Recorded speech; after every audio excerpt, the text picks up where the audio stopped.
Oh là là, quel métier, je vous jure, hein.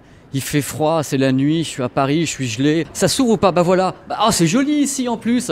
C'est super. Ah bah voilà. Et ben ici, là, ils vont vouloir de moi. Allez, hop, on y va. C'est parti. Oh, c'est beau, regardez un petit peu ici. C'est Noël. Il n'y aurait pas par hasard un produit à tester actuellement chez Free là? Allez, let's go. Regardez, on va pénétrer dans la salle de la mort. Et la salle de la mort, c'est... Oh là là. Alors c'est cosy. Et ici, il y a... Regardez la bestiole. Ce qui est bien avec ce produit, c'est que dans le noir, tu le vois. C'est peut-être pas volontaire, mais le résultat est là. Tu vas pas la rater. Tu rates pas l'aspirateur by night. Hein. Ah, il y a une mise en scène avec les lumières. Les mecs ont tout prévu. C'est quand même incroyable. Si ça se trouve, le son est poucrave, mais dans tous les cas, l'ambiance est très sympa.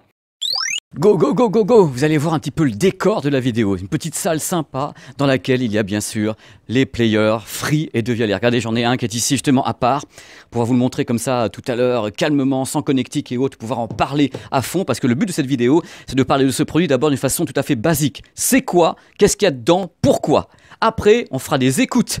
Les écoutes avec le player qui est donc ici connecté en même temps à un écran pour faire des écoutes avec des bandes son en 5.1. J'ai apporté mes sources sur une clé USB. On va en parler à fond. Vous vivrez complètement mes écoutes comme si vous étiez avec moi. Il y a une caméra GoPro, il y a 2 autres caméras. Je serai ici, je vais vivre en même temps que vous les écoutes. C'est mon but, voilà, pour que vraiment vous sachiez ce que j'en pense au moment où j'entends les choses. Et après, on terminera la vidéo avec l'interview d'un acousticien de Devialet qui a bossé sur le produit. Il sera là. Je vais lui poser les jolies questions, celles qui fâchent et autres, et vous en saurez plus sur la conception directement du player dont on parle du matin au soir, de l'aspirateur de la mort, le chamallow géant, le player Free Devialet. Je vais tout vous donner, mais alors avec un truc de folie, quoi. Allez, allez, go! À la fin de la vidéo, je mets les plus et les moins en toute honnêteté. Vous allez voir, il y a des choses à dire.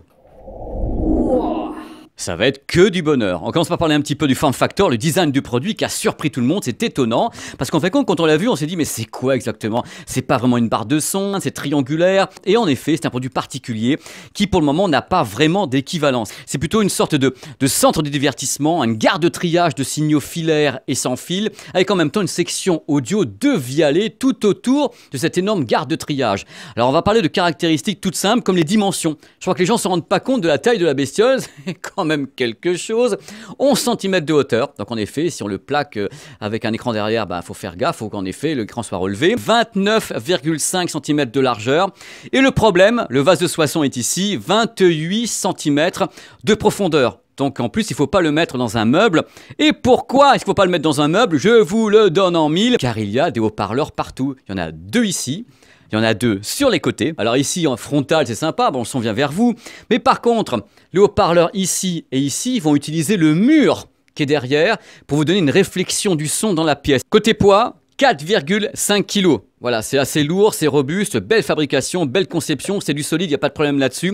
C'est un produit qui n'est pas destiné à être bougé, hein. Quand vous l'avez installé, du moins quand vous avez trouvé un endroit pour l'installer, il ne faut plus le bouger après, hein. Il est là, il est bien, il est sur ses pieds, il est content. Il faut savoir un truc super important. Ce produit a vraiment été conçu pour être dans un endroit particulier devant votre téléviseur avec le mur. Ce n'est pas des mots en l'air que je vous donne, il a été calibré pour ça. C'est-à-dire que s'il n'est pas bien placé dans la pièce, c'est-à-dire qu'il n'est pas au centre, enfin compte près du téléviseur, au centre, avec les murs derrière pour faire une réflexion, il ne va pas bien fonctionner. Et autre point important, justement, il n'a pas de micro de calibrage. C'est-à-dire qu'en effet, une fois qu'il est placé dans la pièce, il ne sait pas où il est. C'est-à-dire qu'il n'a pas de test de la pièce pour savoir si le canapé est loin, quelle est votre moquette et tout. Il ne sait rien. C'est un calibrage basique qui est basé tout simplement sur les intérieurs classiques d'une pièce comme ça de 25-30 mètres carrés. Donc on le pose, on a le mur derrière, on balance la sauce et là il ne se pose pas de questions. Contrairement par exemple au HomePod d'Apple qui a plein de micros pour savoir où il est. Quand on le déplace, il sait où il est. Enfin, bref, c'est des concepts tout à fait différents. Là c'est figé,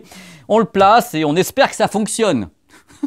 Bon, vous l'aurez compris, l'intégration, ça va peut-être pas être toujours facile d'intégrer ce produit dans votre univers, parce qu'en effet, il a une forme de triangle et autres, donc ça c'est un premier problème. Deuxième problème, parce que j'attaque un petit peu avec les problèmes, je suis un petit peu l'avocat du diable comme gars, hein, tout de même. Cette chose, regardez, vous regardez pas, regardez comme c'est beau, parce que c'est magnifique, l'objet je le trouve magnifique, regardez, mais c'est un objet qui est destiné à être votre compagnon souvent nocturne. C'est-à-dire quand vous regardez un film le soir, le son viendra de cet objet. Et il y a un truc moi qui me choque directement, c'est que le player est blanc. Alors je me suis dit quand même, la nuit ou le soir, on va voir que ça. Je veux dire, c'est un phare dans la nuit. En général, les barres de son sont noires. En plus, il y a un deuxième petit truc, il faut que je le dise quand même, on est là pour parler ensemble. C'est que du fait que la forme soit en effet un triangle, la connectique derrière est un petit peu en triangle aussi. Ça fait que vous allez avoir une sorte de connectique en étoile. Malgré tout, c'est une très belle fabrication. Il est solide et tout ce que vous voulez. Mais en effet, je ne peux pas vous cacher que l'intégration va peut-être pas être très facile. Justement, on va parler de ce qu'il y a dedans, hein, parce que c'est important. Cette vidéo sera longue, mais tellement, j'espère bien. Cette chose est loin d'être seulement une enceinte. Hein. C'est vrai qu'on parle beaucoup du fait qu'il y a Devialet et tout. Devialet dans le player, c'est normal parce qu'il faut savoir que Free est actionnaire de Devialet. Grand bien leur en face, mais c'est à la base Devialet autour du concept. C'est-à-dire que c'est vraiment un gros cerveau quad-core qui est à l'intérieur avec 2 Go de RAM, 32 Go de mémoire flash. Et le cerveau est là pour gérer les sources. Il est là pour être une unité de divertissement, gérer les sources filaires ou bien non filaires. Le produit, donc le player, est compatible Wi-Fi, est compatible Bluetooth en 4.1, hein, pas de 5.0, c'est du 4.1, il est NFC. Côté connectique, il y a un peu de monde de balcon quand même, il faut ce qu'il faut. Il y a 2 ports USB en 3.0, il y a un port USB classique en 3.0, il y a 2 ports Giga Ethernet, il y a quelque chose bien sûr pour la TNT, c'est pas plus mal, et une entrée optique, qu'on appelle le SPDIF. Que vous le sachiez, je vais doucher vos espoirs, hein, il n'y a pas de sortie pour des enceintes externes, c'est-à-dire qu'en effet, si vous avez des magnifiques enceintes surround dans les parages, vous ne pourrez pas l'associer au player Free Devialet, c'est pas prévu pour. C'est un tout en un qui fonctionne tout en un, vous posez tout en un et qui est joli tout en un. Voilà, c'est fini. Il y a 6 haut-parleurs. Et dans les 6 haut-parleurs, il y en a 3 qui sont conçus par Devialet. Ce sont les haut-parleurs de Grave. Le reste, c'est pas eux, mais enfin la conception générale, c'est eux. C'est eux qui ont travaillé ce produit. Dans le cas où vous ne le sauriez pas, Devialet, c'est pas uniquement des concepteurs de haut-parleurs. Ce sont des ingénieurs, des techniciens, acousticiens qui maîtrisent également tout l'art des algorithmes. Et je peux vous dire que là, attention, scoop tout à fait télédiffusable. Là-dedans, dans cette chose magnifique, tout à fait légère, il y a des tas d'algorithmes et de logiciels qui travaillent le son. Rien n'est neutre. Tout est adapté, bidouillé, numérisé, algorithmisé, voilà, tout est fait pour améliorer le son. Regardez, c'est pas une barre de son, il n'y a pas de haut-parleur sur 1 mètre, donc il est très ramassé, il ne fait que 29 cm, donc il faut en effet ouvrir la scène sonore. Pour ça, il y a un algorithme. Space, qu'on ne peut pas déconnecter, hein. Donc on en parlera tout à l'heure quand je vais écouter, on ne peut pas le déconnecter celui-ci. Space est là, Space il reste. Oh, il n'y a pas que Space dans la vie. Pour les pistes audio des films, il y a un mode qui s'appelle le AVL, qui est un mode automatique aussi. Hein. Cherchez pas, c'est pas dans le menu, c'est automatique. Alors l'AVL, ça limite la dynamique, c'est-à-dire qu'en effet, ça va gérer la dynamique. Alors, la dynamique, c'est la différence entre les signaux faibles et les signaux forts. Donc pour pas que ça parte de tous les côtés, on gère la dynamique et en même temps, on essaye d'augmenter l'intelligibilité des voix. Vous savez, il y a des fois dans les films, quand ça pétarade de partout, vous dites, on comprend rien et tout. Donc le but de la manœuvre de l'AVL, c'est justement de mettre un petit peu en avant ces dialogues, tout en gardant les effets sonores diffus, mais pas trop, en évitant les crêtes de dynamique pour pas que ça sature de tous les côtés. Enfin bref, c'est des circuits électroniques dont des algorithmes intégrés directement au player Free Devialet. C'est leur façon de fonctionner. Ils ont beaucoup comme ça de systèmes, comme le système qui s'appelle SAM. SAM, c'est un petit peu l'asservissement des haut-parleurs, c'est-à-dire que ça permet de gérer le déplacement des membranes, les haut-parleurs, pour pas que ça aille de tous les côtés. Enfin, je schématise comme je peux parce que sinon, non quoi. À bord de cette chose-là, du vaisseau spatial, il y a du Dolby. Du Dolby Digital. Il n'y a pas de DTS pour le moment, il n'y a pas de DTS-X, il n'y a pas de Dolby Atmos. Pour le moment. J'ai entendu des choses en disant que oui, peut-être dans un temps proche, pas proche, 2019, il y aura peut-être du Dolby Atmos. De vous à moi, je me demande comment ils vont l'intégrer avec cette forme-là et la réflexion des murs. Moi, je suis très curieux. Moi, je dis pas que c'est pas possible. Je dis que je suis curieux de savoir comment ça va pouvoir être intégré. Autrement, 4K, enfin Ultra HD, HDR. Pas de Dolby Vision pour le moment, du moins j'en ai pas entendu parler, mais la vidéo est enregistrée fin décembre et je pense que les choses vont beaucoup évoluer en 2019, c'est qu'un premier jet. Hein. Vous savez, ce qui est bien avec ces matériels-là, c'est qu'il n'y a qu'à les mettre sur Internet pour les faire évoluer.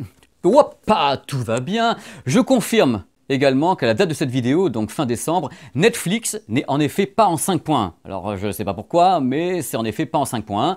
Par contre, on m'a dit oui, mais écoute Pépé, 2019, il y aura l'upgrade, ça sera en 5.1, pas de problème. Autre point, là c'est le mec qui aime l'audio qui vous parle.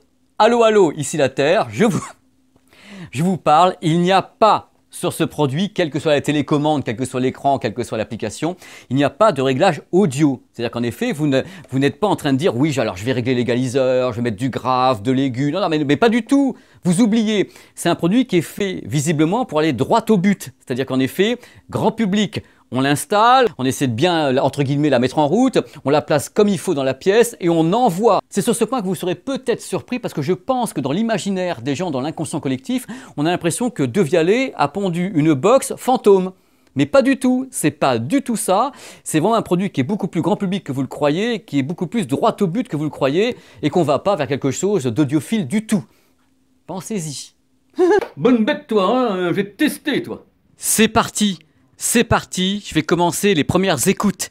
Les écoutes donc du player free De Vialet. On va commencer par écouter la bande son d'un film en 5.1 qui est juste là.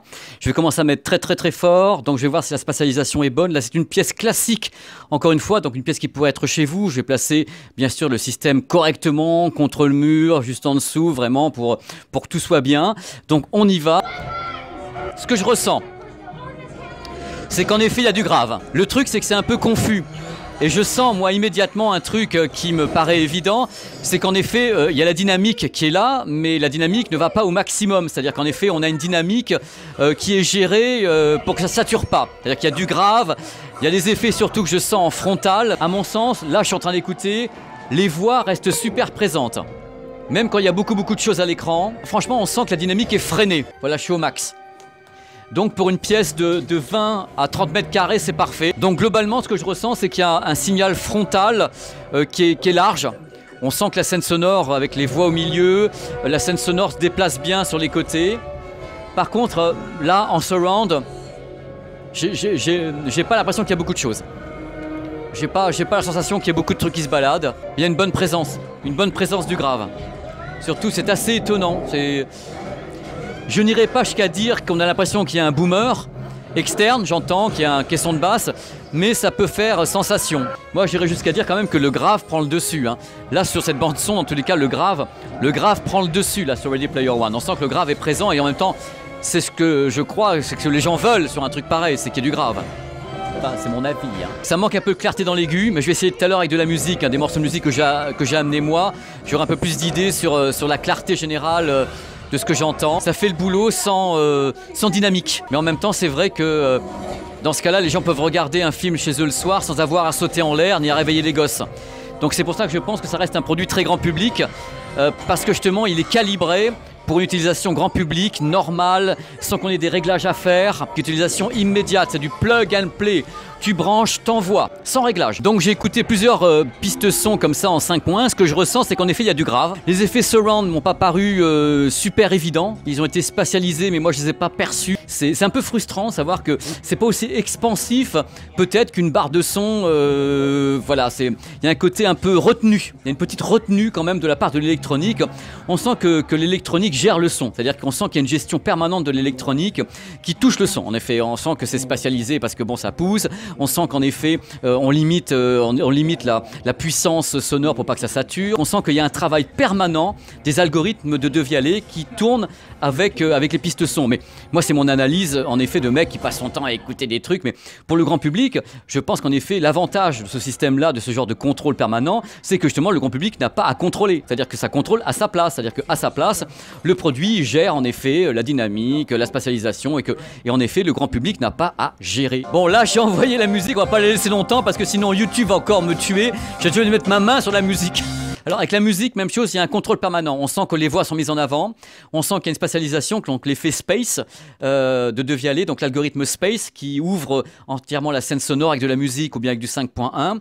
On sent la même chose qu'il y a beaucoup de grave avec cette limitation de dynamique. Elle est là tout le temps, donc ça donne un son qui est très clair, très riche, qui est peut-être faux. Je pense que le son que j'écoute depuis tout à l'heure avec ce player est un son qui est aménagé par De Vialet, qui est donc à la base, si on part du principe audiophile, il est faux. Mais il est faux, mais flatteur. Donc après, chacun en fait ce qu'il veut, mais disons qu'en effet, là, j'ai passé des morceaux et c'est vrai que ça tabasse pas mal, c'est vrai qu'il y a de la présence, la voix des chanteurs et des chanteuses est mise en avant, on sent que c'est ouvert. J'ai écouté Hotel California tout à l'heure en public, j'ai fermé les yeux, il y avait le public qui était très très large parce qu'en effet, il y a une spatialisation de la part de l'algorithme, donc ça peut plaire. C'est faux, entre guillemets, au niveau hi-fi, si vous voulez, au niveau précision de la hi-fi, c'est entièrement faux, puisqu'en effet, l'algorithme va tout travailler. Mais ça peut faire de l'effet et ça peut dire, ah bah ouais, c'est quelque chose. C'est un produit qui n'est pas un système hi-fi. On sent qu'en fin de compte, Devialet a la main sur le son en permanence. C'est-à-dire qu'ils ont la main sur le potard. Imaginez, vous êtes en soirée chez vous, il y a beaucoup de monde dans la pièce, le son est à fond derrière. Je peux garantir qu'il y a vraiment du volume, parce que c'est vrai qu'il y a une puissance étonnante par rapport à la taille du matériel. Parce que là, je peux vous dire que c'est assez étonnant. Là, c'est très très fort là. Là, je peux vous dire, c'est très très fort et ça sature pas beaucoup, il y a du grave. Stop! Que faut-il en conclure? Il ne faut pas attendre de ce player d'avoir le son de la Phantom donc de Devialet, ou bien d'avoir le son d'une barre de son à 500 ou 600 euros avec des haut-parleurs partout, avec un micro d'analyse et autres. C'est pas le but de la manœuvre. Là, je pense que vraiment, on a affaire à un système plug and play avec une qualité audio qui est tellement travaillée qu'on ne sait pas toujours ce qu'on écoute. C'est-à-dire qu'en effet, il y a beaucoup de travail autour du son. Il y a beaucoup d'algorithmes, beaucoup de traitements audio, donc on travaille le tout. Et l'idée, c'est d'envelopper la pièce dans quelque chose à partir d'un système qui est un triangle. Donc on va se servir des murs, on a des algorithmes pour compenser tout ça. Bref, c'est un contrôle permanent, c'est un gros travail d'ingénierie. On n'a à mon avis pas assez d'effets surround. C'est très diffus, c'est très confus dans la pièce. J'ai pas réussi à bien détecter les effets surround. Mais pour la musique, même chose. La musique, elle est pas stéréo avec ça. Elle est beaucoup plus large que ça. C'est-à-dire qu'en effet, il ouvre complètement la pièce sur une scène sonore qui est beaucoup plus large que ce qui a été enregistré. C'est à mon avis un produit qui va justement droit au but pour le grand public. La preuve, c'est qu'on ne peut pas déconnecter les algorithmes et qu'on ne peut même pas régler le son. C'est-à-dire que c'est pour moi la preuve, par tout ce que vous voulez, que c'est un produit qui est destiné à être posé et on y va. Il ne faut pas chercher de hi-fi derrière tout ça, ni d'audiophilie, ni de 5.1 qui coûterait 2000 euros avec de l'Atmos et autres. Ça, c'est pas ça pour le moment, c'est pas le but.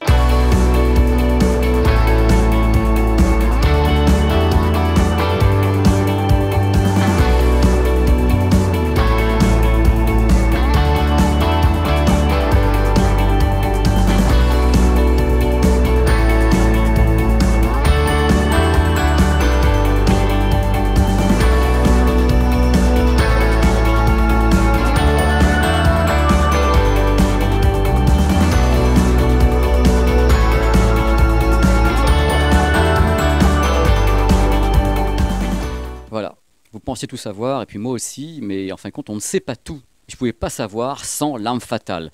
J'ai dégoté, attention, suspense, l'arme fatale. C'est un être humain. Hein. Salut, tu t'appelles comment toi? Bonjour, Antoine Petrov. Et tu bosses où toi, Antoine? Chez Devialet. Oh, trop bon. Ça y est, je tiens un acousticien. Monte le produit, monte qu'il est là. C'est vous qui l'avez conçu en plus, l'aspirateur magique, le HomeBot de l'espace à décibels. Alors moi j'ai une première question que tout le monde se pose. Cette forme, on est habitué à des barres de son, à des systèmes chez vous comme la Phantom. Et là tu nous ponds un triangle de la mort. Pourquoi? Comment? Alors le but, c'est de servir la qualité sonore chez vous. Donc en tenant compte de toutes les contraintes qu'il y a chez vous, votre pièce, etc. Liées aux différentes technologies que nous avons développées pour justement, dans un produit petit, ne prenant pas beaucoup de place, permettre un son immersif, large, enveloppant, réaliste chez vous. Ça c'est très joli, mais alors moi j'ai des questions derrière tout ça. On est d'accord que le produit, il faut le placer d'une façon particulière dans la pièce. N'importe qui ne peut pas le mettre n'importe où, au milieu d'une table ou un truc comme ça. Il faut qu'il y ait des murs, explique ça aux gens parce que c'est ce qu'il faut que... Voilà, vas-y. Alors, oui, il faut des murs, mais a priori ce produit va être écouté dans des pièces, et donc en général les pièces ont des murs. Donc ça... Le mec, non mais attends, mais... Antoine, on va recommencer. Non mais Antoine, là il faut être... Bien sûr qu'il y a des murs. On est d'accord que le produit doit être placé quand même contre un mur pour qu'il y ait une propagation des ondes des HP sur le côté. Alors justement, la particularité, il doit y avoir un mur derrière. Par contre, ce mur peut être plus ou moins proche. Il peut y avoir différentes choses sur ce mur, etc. Le produit est justement fait, non pas pour s'adapter, mais ne pas être perturbé par ce qui se passe dans les détails autour de lui. Et donc c'est une des particularités justement de ce produit, à la différence d'autres qui doivent vraiment être placés précisément où subir une phase de calibration dans la pièce. Là, on n'a pas besoin pour bénéficier d'une qualité sonore exceptionnelle. Alors je sais pourquoi il n'y a pas besoin de calibration, parce qu'il n'y a pas de micro pour calibrer. Donc d'entrée de jeu, Antoine, pas à moi, il est calibré, il est pré-calibré pour n'importe quelle pièce classique. Si par contre on le déplace de l'endroit où vous pensez qu'il va être, il se passe quoi, Antoine? Il se passe quoi? Alors, il est robuste justement à son placement. Donc ça veut dire qu'effectivement, peut-être on va perdre, au lieu d'être à 100% de ses capacités, on va peut-être être à 99% de ses capacités, mais dans tous les cas, vous profiterez d'un spectacle sonore exceptionnel. Et justement, la technologie dont on va probablement parler, Space, le but de cette technologie et la différence par rapport à d'autres technologies concurrentes est justement d'en faire un produit simple. Simple, que n'importe qui peut utiliser, qui ne va pas avoir besoin de passer 1 heure à comprendre et à calibrer le système. Ça doit être simple, directement chez vous, avec une qualité exceptionnelle. Donc, est-ce que je peux dire que ton super player de Violet est un plug and play précalibré, moderne, où les gens n'ont plus qu'à installer? Et Space, c'est quoi exactement? C'est un truc qui permet d'avoir. C'est pour la musique ou les films? Alors, Space, c'est pour tous les sons. Dans la réalité, quand vous allez à un concert, etc., même si le chanteur, par exemple, est face à vous, vous avez du son qui vient de partout. Vous êtes dans une salle de concert, il y a des échos sur les murs, etc. Ces échos participent à l'expérience live. Maintenant, Space, le but, c'est de pouvoir recréer ce réalisme immersif, tridimensionnel, sonore autour de vous. Toujours dans un produit qui soit simple. On peut pas le déconnecter. On ne peut pas le déconnecter, mais ça n'a pas de sens de vouloir le déconnecter. D'accord, je comprends. Pardon, ce serait comme si dans la réalité, vous vouliez n'écouter plus qu'avec une seule oreille au milieu de votre front. Ça n'a pas vraiment de sens. Non mais j'ai bien fait des invités. Donc, alors, autre question, tu as un système pour les pistes 5.1 ou les pistes cinéma qui s'appelle, c'est un limiteur de dynamique. Alors c'est la même chose, on ne le déconnecte pas, mais ça fait quoi? Parce que j'en ai parlé tout à l'heure et moi j'ai écouté déjà, ça fait des trucs, vas-y. Alors donc c'est ce qu'on a appelé l'AVL, donc Automatic Volume Leveler. Le but de nouveau c'est en termes d'usage. Vous écoutez un film tard le soir par exemple, vos voisins dorment, vous avez des enfants qui dorment, etc. Durant les passages très faibles du film, dialogue typiquement, vous n'entendez rien. Donc vous devez sortir la télécommande, monter le volume. Il se trouve qu'à ce moment-là, il y a une explosion, parce que justement qui est faite pour vous surprendre. Vous réveillez vos enfants, vous réveillez les voisins, c'est la catastrophe. Votre expérience est catastrophique. Donc là, l'idée, c'est vous n'avez plus besoin de sortir votre télécommande. Le système s'adapte en fait au contenu en essayant de garder le plus possible le réalisme, parce qu'une explosion, ça doit paraître fort. Un dialogue qui est faible, parce que justement, à la limite de la compréhension, ça doit donner toujours cette impression. Mais tout ça avec un niveau sonore réel qui est constant. Alors moi j'ai une question, parce que j'en ai plein même questions. Oui. Est-ce que tu n'as pas l'impression de me dire que vous passez votre temps à tripoter le signal, à le bidouiller de partout, et qu'au final on ne sait jamais ce qu'on écoute, tout est fait avec vos algorithmes, on limite la dynamique, on fait monter les voix, avec la stéréo on l'élargit. Il n'y a jamais un moment où c'est neutre, on entend vraiment ce qui se passe. Lionel? Antoine. Il n'y a jamais un moment où on entend ce qui se passe. Antoine? Alors, on n'entendra jamais ce qui se passe parce que ce qui est réellement, quand on dit qu'est-ce qui se passe, c'est qu'est-ce qui s'est passé au moment où la voiture explosait dans la réalité sur le tournage. Dans tous les cas, à partir du moment où on fait un enregistrement, c'est une interprétation de ce qu'on fait. Nous, ce qui nous intéresse, c'est de reproduire les intentions vraiment, pour le consommateur final, enfin pour l'auditeur final. Ces intentions-là, on veut les respecter au maximum. Et ça, justement, l'AVL, Space, SAM, etc., sont faits pour ça. Donc oui, ça passe par des traitements de signaux, etc. Le but, c'est qu'au final, ces traitements, vous ne les entendez pas. C'est eux qui permettent, par contre, que vous ayez l'expérience qui était voulue par l'ingénieur du son, par le réalisateur de film, par le musicien, etc. Bon, écoute, en tout cas, moi, ce que j'entends dans ce que tu me dis, c'est que les gens qui ne connaissent pas la technique peuvent brancher ce player et pas se prendre la tête. C'est-à-dire que vous avez vraiment fait pour moi un plug and play qui était grand public, c'est-à-dire sans réglage, sans rien. Ils auront le son, ils auront la musique, ils auront le 5.1. Explique-moi, vous avez créé des haut-parleurs à l'intérieur. Il y en a 6, il y en a 3 qui sont créés par Devialet, c'est les haut-parleurs de Grave, c'est ça? Oui, exactement, c'est les haut-parleurs de Grave. Pour reproduire des sons graves, on a besoin de bouger de l'air. On doit bouger beaucoup d'air. Voilà. Pour bouger beaucoup d'air, on a besoin de haut-parleurs normalement qui sont très gros et qui débattent beaucoup, enfin qui bougent. Un haut-parleur, donc c'est une membrane qui vibre. Genre la fantôme quoi. Non mais je le dis parce qu'il va pas le dire. Genre le bousin, le fantôme de voilà le truc d'aérodynamique de l'espace, d'aéronautique. Voilà le fantôme avec un gros débattement de boomer qui impressionne beaucoup sur Hotel California. Allez, vas-y Antoine. Alors donc justement, on a créé des haut-parleurs très spécifiques pour entre autres pour cette boîte, qui, dans un format petit, sont capables de faire bouger énormément d'air. Et le bénéfice final pour vous, chez vous, c'est d'avoir des graves impactants, etc., comme si vous étiez au cinéma. D'accord, et ça dans un espace qui est quand même confiné, je peux dire, parce qu'elle est voilà, pas très grande, mais voilà, on la revoit dans toute la vidéo, on voit que ça pendant la vidéo, ça et toi Antoine. Alors moi j'ai une autre question, j'ai plein de questions maintenant que je tiens un ingénieur acoustique de Vialet, mais je sais que tu es là, je sais que tu es là. Pourquoi ne pas avoir créé une barre de son et pourquoi avoir fait un truc qui est triangulaire comme ça et j'ai une autre question plus méchante encore, pourquoi blanc? Parce qu'on voit que ça dans le noir. Quand tu coupes la lumière, tu vois le bousin qui est au milieu, il clignote, c'est un phare. Le truc, c'est un phare. Voilà, c'est un Mirador. Alors pourquoi ne pas avoir pris voulu créer une barre de son? En fait, une barre de son prend énormément de place quand même devant votre télévision.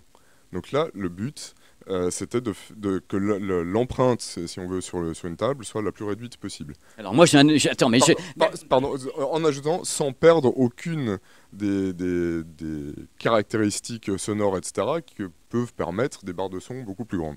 Oui, mais ton bousin, il fait 29 cm. Je veux dire, il y a des barres de son qui ne font que 10 cm de profondeur qu'on peut placer facilement sous un téléviseur. Là, c'est quand même un triangle qu'on ne peut pas mettre dans un meuble. Il faut qu'il soit contre un mur. Et c'est pas pratique. Enfin, il faut avouer, en étant entre nous, c'est quand même. Moi, je trouve pas ça pratique à installer chez soi. Monte-le, le bousin.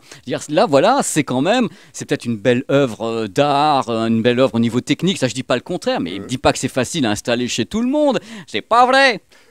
Ce qu'il faut voir, c'est que les performances sonores, entre autres justement en termes de grave, d'impact que vous allez ressentir chez vous, sont totalement incomparables par rapport à un produit qui ferait 10 cm de large. Oui, mais attends, je t'arrête aussi, 10 cm de large, plus ce question de basse en bas. Voilà. Non, mais alors justement, c'est qu'en fait, au final, le produit est beaucoup plus petit par rapport à d'autres produits concurrents qui auraient les mêmes performances. Les mêmes performances dans le sens, avoir l'impression que vous êtes au cinéma chez vous. Donc ça, c'est aussi un choix produit d'avoir une expérience exceptionnelle. Après, il y a des contraintes physiques, on arrive à en contourner certaines avec nos technologies. Après, il y a quand même des caractéristiques physiques qui sont là, et à moins de partir dans des choses beaucoup plus ésotériques, on n'est pas prêt de les modifier. Donc, il y a quand même une taille minimum, mais qui, par rapport à l'expérience que ça offre, et de nouveau par rapport à des produits concurrents, est beaucoup plus petite. Bon, c'est pas pour jeter des fleurs, parce que bon, c'est pas le genre, mais j'ai remarqué un truc quand même, c'est que je l'ai écouté depuis 2 jours. J'ai beau mettre à fond, le produit ne vibre pas. J'aurais bien aimé, parce que ça m'aurait permis de te dire ça vibre. Alors tu m'expliques comment vous avez réussi, vous avez mis du plomb dedans, vous avez mis des dorures en or, il ne vibre pas le truc, quoi. Donc ça m'a un peu perturbé. Non, alors ça fait partie, en fait, la forme du produit, justement, en fait, vient de là. À l'intérieur, on a 3 haut-parleurs de grave qui sont dans une configuration, en fait, où les vibrations, pas celles qu'on entend, parce que ça, on veut en créer, des vibrations qu'on entend, mais des vibrations qui feraient simplement vibrer votre table ou renverser un verre que vous posiez à côté, elles sont annulées par, justement, cette forme triangulaire et l'utilisation de nos 3 haut-parleurs faits sur mesure. Donc, si je comprends bien, s'il n'y avait pas cette forme triangulaire, ça vibrerait? Alors, le produit se déplacerait tout seul, en fait. L'aspirateur, on en parlait tout à l'heure, parce qu'on regardez un petit peu, mais regardez, c'est le HomeBot de l'espace. Moi, je l'adore, il avance tout seul. Voilà, laissez-moi sortir, plus jamais avec De Vialet. Antoine, je t'adore. On a des prototypes justement qui ressemblaient plutôt à un robot qui se déplaçait. Évidemment, c'est pas quelque chose qui est souhaitable chez vous. Bon, Antoine, moi je suis un fan de qualité audio, CD, 16 bits, 24 bits. Est-ce que ton produit dans l'électronique est compatible avec ces signaux dans ce que vous avez fait, vous, en architecture électronique? Alors, notre architecture justement permet de traiter n'importe quel type de signaux, qu'ils soient 16 bits, 24 bits, sans détériorer leur qualité. Nos Space, entre autres, est capable de traiter des formats, donc 16 bits, 24 bits, stéréo, Dolby, 5.1, tout ce qu'on peut imaginer. Donc évolution peut-être possible, c'est pas toi qui va répondre parce que c'est Free qui va décider. Pour 2019, on parle beaucoup de Dolby Atmos, donc à la limite si ça arrive, vous pouvez le traiter, vous? On peut le traiter. Et comment tu fais de Dolby Atmos avec cette forme-là, avec pour les effets verticaux, vous allez changer tout l'algorithme en balançant encore un traitement audio différent pour balancer des signaux de partout. C'est-à-dire que plus que les murs, vous allez faire un trou dans le plafond pour que ça monte vos effets. Non mais Antoine, non pas à moi. Virtuellement, on peut faire beaucoup de choses. Virtuellement. Je n'en dirai pas plus. Ça sera le mot de la fin. Voilà, tu fais venir les mecs de Vialet. T'es là, tu veux parler avec eux et t'as Antoine qui me dit « Je n'en dirai pas plus ». Dans tous les cas, je te remercie parce que t'as vraiment été vraiment fun avec moi parce que je sais les questions que je pose, je me connais. Donc merci, t'as joué le jeu et je pense que les gens qui te regardent ont passé un bon moment, du moins je le souhaite. Je te remercie à nouveau Antoine. Merci à toi. Ça n'arrête pas, c'est un festival. Vous ne savez pas tout et moi non plus, toujours pas. Donc j'ai essayé de continuer. J'ai la deuxième arme fatale qui est là. Salut, tu t'appelles comment? Bonjour, je m'appelle Arnaud, je travaille chez Freebox. Je suis le développeur principal sur le Freebox Player. Donc ça fait plus de 10 ans que je suis chez Free maintenant. Et j'ai travaillé sur la Freebox. J'ai commencé sur la Freebox V5, beaucoup la Freebox V6 et maintenant le Freebox Delta. Alors j'ai des tas de questions que je peux poser qu'à toi, qu'on me pose sans arrêt sur internet, mes petits followers. D'abord, toutes les histoires de son. Alors le produit est Dolby Digital, mais alors DTS, Atmos, tout ça, c'est prévu? Pas du tout. Comment? Pourquoi? Alors, Dolby effectivement fonctionne, on a Dolby Digital et Dolby Digital Plus. On a prévu de rajouter le Dolby Atmos, parce qu'il y a une très forte demande. C'est le moins qu'on puisse dire. Oui, effectivement. Et on est en train de travailler avec Dolby et nos partenaires habituels pour intégrer la fonction Dolby Atmos.